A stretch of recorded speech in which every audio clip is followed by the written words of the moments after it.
வடிவேலு குழு இருந்தது இல்லையா, அது வந்து பிரிந்து தனித்தனியாக ஒவ்வொருத்தராக போன பிறகு தனித்து விடப்பட்ட வடிவேலு நம்மளை சிரிக்க வச்சாரன்னா இல்லை.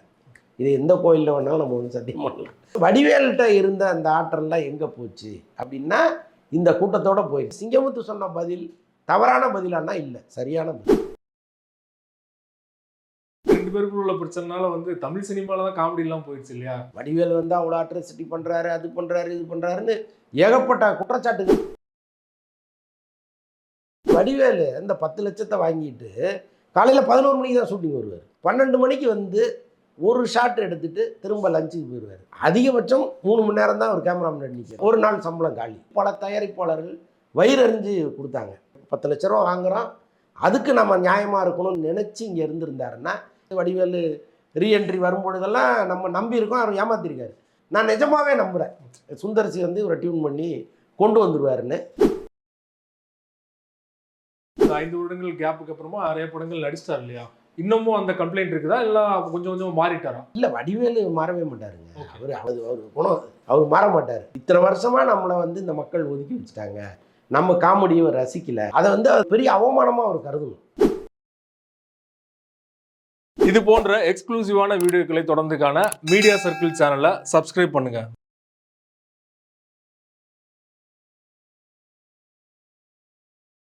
மீடியா சர்க்கிள் நேயர்களுக்கு வணக்கம். இன்றைக்கு நம்மோடு நேர்காணலுக்காக வலைப்பேச்சு சந்திரன் சார் அவர்கள் நம்மோடு இருந்திருக்கிறார். அவரோடு பேசலாம். சார் வணக்கம். வணக்கம். வணக்கம். வடிவேலு அவர்கள் நடிகர் சிங்கமுத்து மேல ஒரு வழக்கு தொடர்ந்தாரு.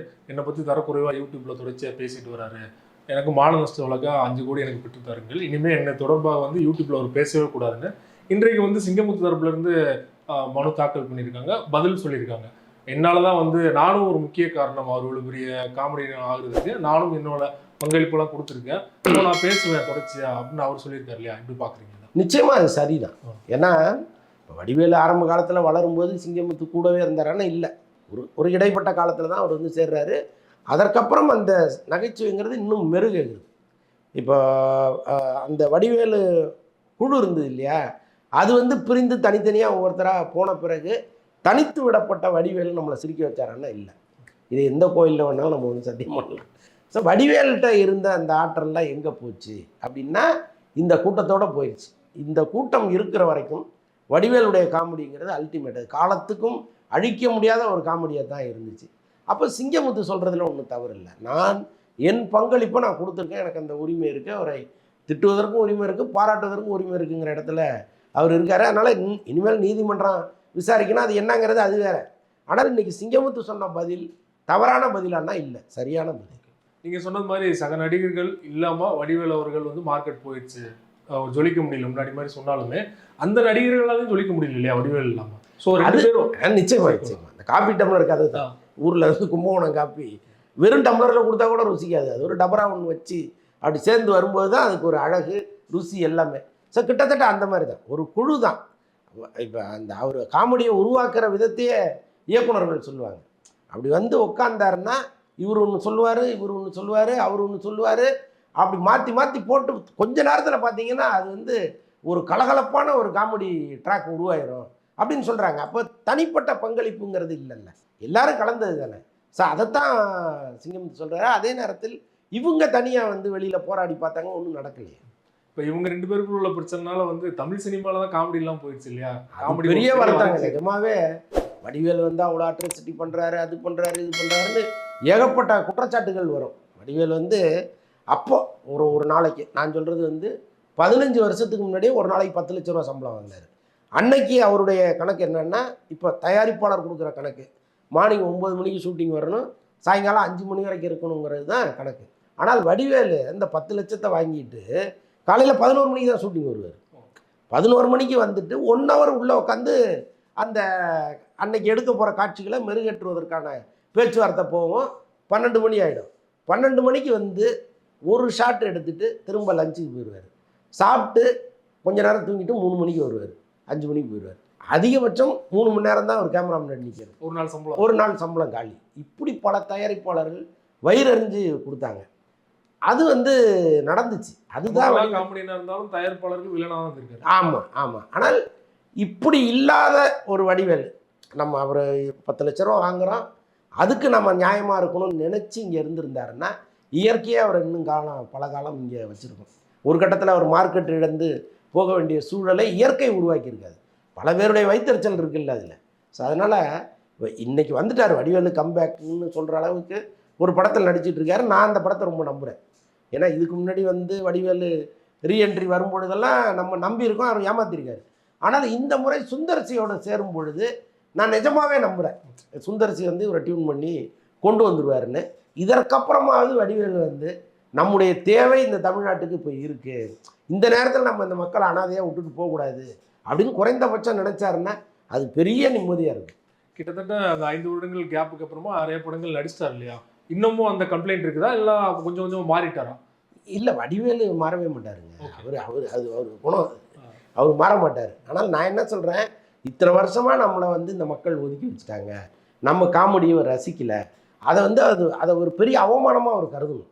அது முதல்ல அவர் மண்டக்குள்ள ஏறணும். அவர் பேட்டியில் பெருமையாக தான் சொல்லியிருந்தாரு, நான் 5 வருஷம் நடிக்கிறதுனாலுமே என்னோட மீம்ஸ் தான் டெய்லி மக்கள் ரசிக்கிறாங்க, என்னை பற்றி தான் நிறைய வீடியோலாம் போடுறாங்க. இல்லை, அது உண்மைதான், அதில் ஒன்றும் சந்தேகம் இல்லை. அவர் பொய்யெல்லாம் சொல்லலாம், உண்மையை தான் சொல்கிறார். நான் என்ன சொல்கிறேன், அப்படி ஒரு சூழ்நிலையை உருவாக்கின வடிவேலு அதை உணர்ந்து நாம் இந்த 5 வருஷமாக பண்ணது காமெடி கிடையாது.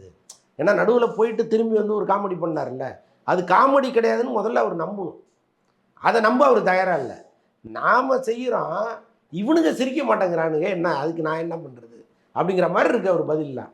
அப்படி கிடையாதுங்கிறத அவர் முதல்ல உணர்ந்து இந்த சுந்தர்சியோட சேர்ந்து இப்போ சிரிக்க வைக்கிறாருல்ல, இனிமேல் அதை மெயின்டைன் பண்ணி அவர் கொண்டு போகணும்.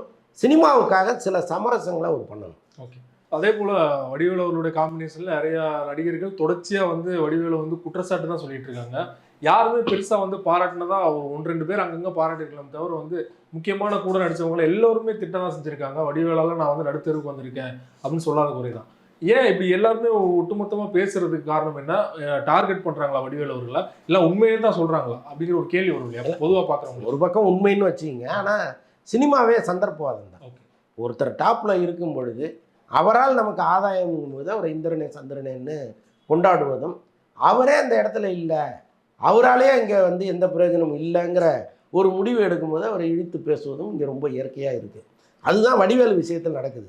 இப்போ இவங்க எல்லாமே என்ன முடிவுக்கு வராங்கன்னா, இனிமேல் எங்கே வடிவேலு வரப்போகிறாரு, அவர் சாப்டர் முடிஞ்சு போச்சு, அவர் தயவு தேவையில்லை, அவர் இதுக்கு முன்னாடி நம்மளை என்னெல்லாம் டார்ச்சர் கொடுத்தாரோ அதெல்லாம் இப்போ பேசுவோம் அப்படின்னு பேசுகிறாங்க. அது தவறான ஒரு விஷயம். ஆனால் அதை பண்ணுறாங்க. இந்த விஷயத்தில் அதுதான் நடக்குது.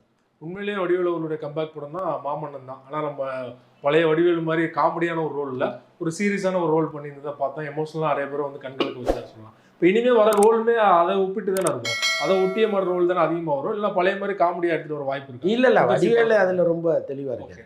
ஆக்சுவலாக மாமன்னன் படத்துக்கு பிறகு அதே மாதிரி கேரக்டர் நிறையா வந்திருக்கு.